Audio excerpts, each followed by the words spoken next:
the Heritage Foundation Economist that officially, I think, still titled the official economist of the Vince Coglianese Show. But I think we're just going to put a WMAL jersey on him. E.J. Antoni is joining us again. Hello, my friend. How are you? Mike, I'm hanging in. Good to be with you again.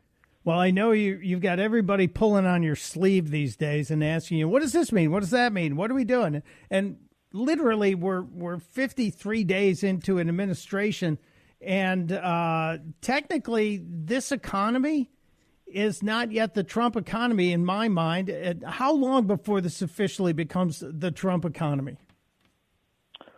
Oh, it's a really, really good question, Mike. A couple of things to remember. One is if we look at the last administration, although they started spending tons and tons of money right away that we didn't have, right? They passed their first multi-trillion-dollar spending bill in less than a month after they took office. Despite that, you didn't actually see inflation peak until 18 months later. And that was despite a lot of spending continuing even thereafter. So it's going to take time, number one, to even implement the policies, and then it'll take time for the policies to have their effects. That being said, I think you're going to see some big improvements in not just inflation, but even in prices a year from now, especially a year and a half from now. What kind of relief can we look forward to before then?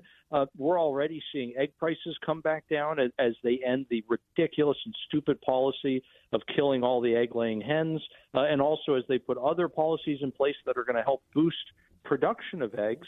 So all of those things are steps in the right direction, and we should start seeing some relief for consumers literally in just a few months now on some of those specific items. Again, broader inflation numbers will take us a little longer to get back down, but a year and a half into this, I think we're going to be ready to rock and roll.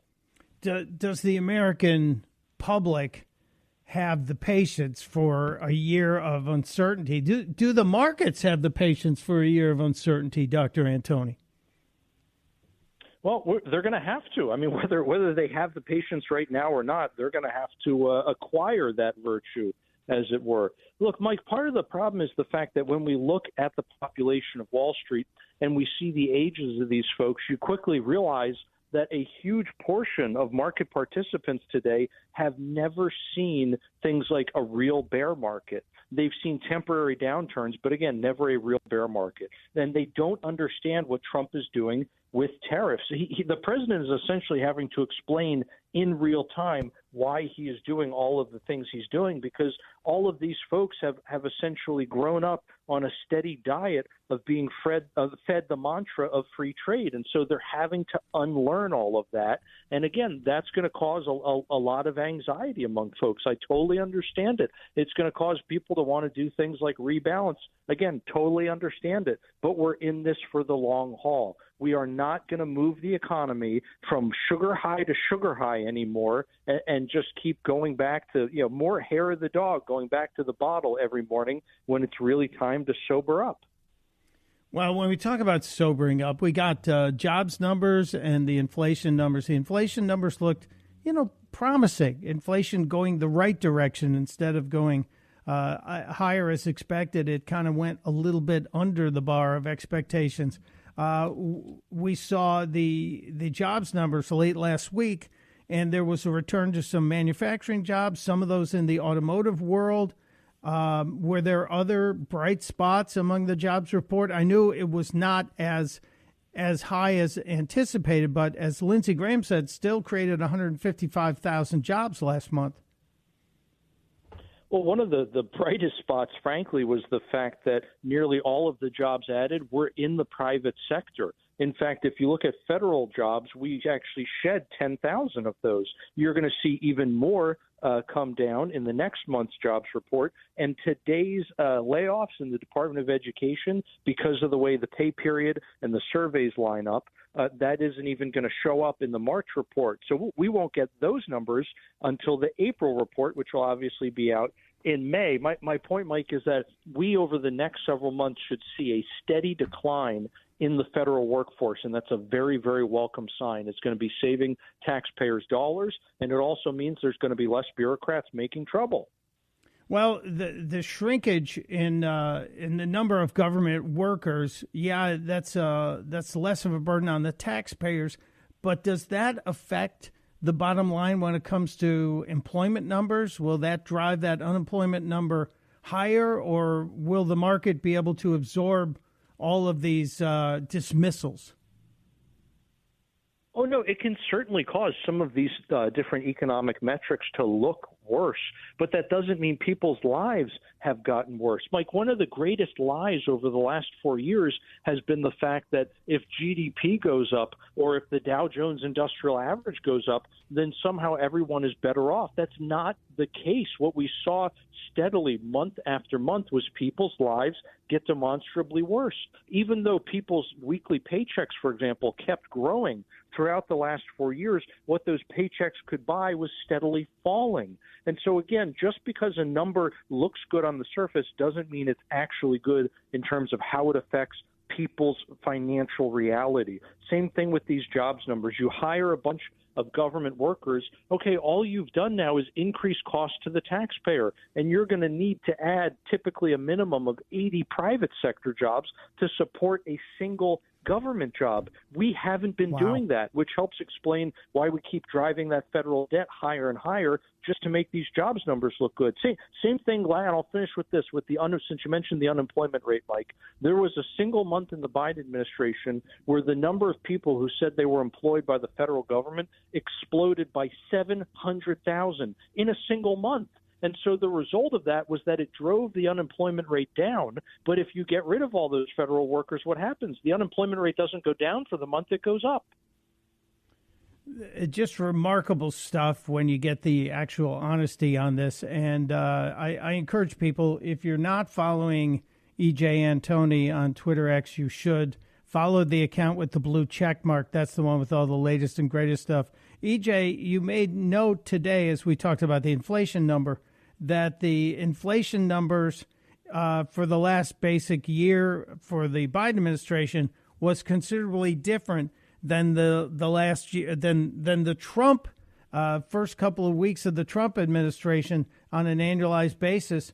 How did the Biden administration get away with telling us that inflation was under control when it appeared to be in the fives in terms of percentage points and not the threes, the low threes, as we were being told? Well, probably because they have most of the media in their corner who are just going to repeat any of the talking points that they get handed by a Democrat White House. Obviously, that's not the case anymore because Trump's in the White House and they pretty much all hate him. But whatever the case, I think the numbers speak for themselves.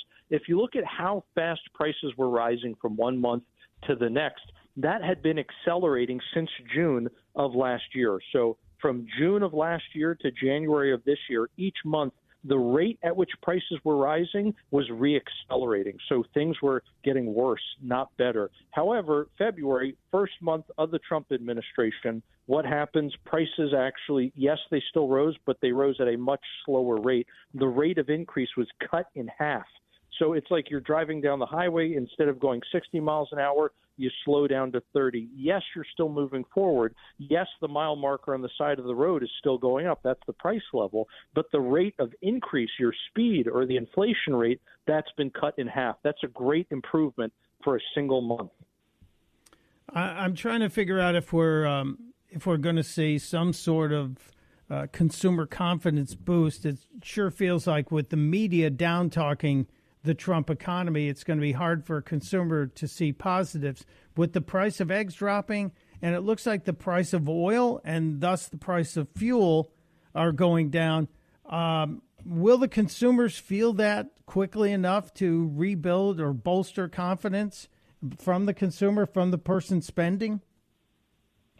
Oh, it's certainly going to have an impact. And as time goes on, with each additional month of prices either coming down or at least staying a little bit lower, that impact is going to build because people have more confidence that these price levels will stick around, right? That it's not simply going to be a one-off.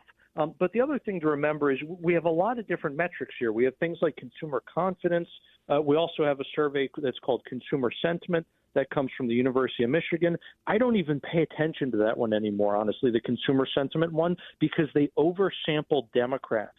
And so when they talk about the median inflation expectation. Well, if 2/3 of your sample are going to be Democrats or whatever the case may be, the median person is always going to be a Democrat. And the Democrats have absolutely freaked out thinking that Trump is going to cause runaway inflation while having ignored the last 4 years of inflation under Biden. So all that to say, Mike, some of those metrics, frankly, are just completely skewed by people's political beliefs, not by any kind of expectations grounded in fact or reality. Talking with E.J. Antoni, economist from the Heritage Foundation and familiar to so many here from his years as the official economist of the Vince Coglianese Show. Dr. Antoni, one more question. The clean CR that got through the House yesterday, if it comes back and gets through the Senate, is this, in your opinion, because I am interested in your opinion, I know there are people that are deficit hawks and debt hawks, and they're crazy about the spending. Was this a necessary evil, a good idea? What's your take on this? It's a really, really good question. Unfortunately, this might be one of those instances where it is the lesser of all available evils. I'm limited in what I can say here, quite frankly, but it does seem like at the end of the day, the idea of being able to get all of the cuts we wanted right away was probably just not politically feasible, and also maybe not even mathematically feasible, because many of these reductions in spending, you need to build those into your budget. In other words, you need to be able to estimate how much are we going to save over the next 10 years by cutting all of the things that DOGE found in USAID. By cutting all of those, what's the impact going to be on the budget? We need time to do the math and to get those figures so that we can incorporate them into the reconciliation process. I just don't think there was enough time to make all that happen. So that stuff was essentially unknowable. For right now, and also, frankly, there are a lot of updates that need to be done to different models that are used to try to do things like estimate tax revenue. The CBO was wildly, laughably even off in terms of their estimates of how much revenue was going to come into the Treasury after the Trump tax reform was put into place. And they were off by hundreds of billions of dollars. It wasn't even close. Wow. And so we clearly need to fix those problems so we can get accurate estimates of what these changes to the budget are actually going to do. So much great information, and I appreciate your candor and your caution. You don't give reckless projections and reckless analysis, and that's why I encourage people to follow E.J. Antoni. Great stuff on Twitter X. My friend, thank you for always being available to help us understand it. Thank you, Mike.